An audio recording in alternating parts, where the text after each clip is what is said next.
Какво е отношението ни към доброто и прошката? Много често се чува хора да казват: направи добро и то ще ти се върне. Този израз звучи като сделка, като пазарлък със съдбата. Някои дори споменават и Господ, а мисълта е: ето сега ще направя нещо добро и след това ще очаквам от някъде да ми се върне още по-добро. Да направим добро, да поискаме прошка или да простим не бива да бъде сделка.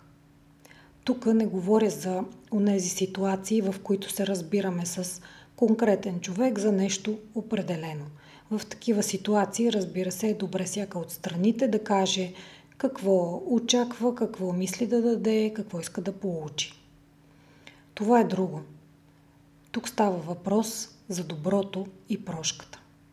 Когато искаме да направим добро, да простим или да поискаме прошка, това е съвсем друго решение и отношение. За да е истинско, е нужно да е осъзнато, да е преминало през нашите чувства, емоции, мисли и усещания, да е процес на нашата духовност и удохотвореност, да е преминало през сърцето и душата ни.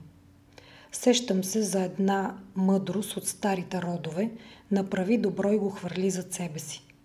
Това означава да направим добро и да го забравим, заради самото добро, защото наистина така сме поискали, и да не търсим нищо в замяна.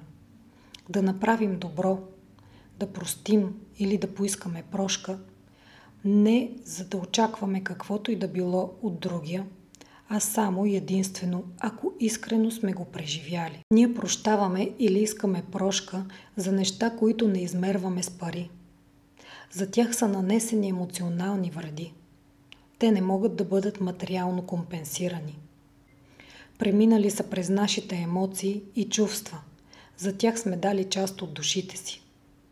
Но пък тези преживявания ни правят по-добри, по-мъдри, по-смирени, по-удохотворени. Научаваме се да обичаме повече и повече и да се чувстваме по-смислени. Защото няма нещо, което да не може да бъде простено, стига да е осъзнато и пожелано от всички страни.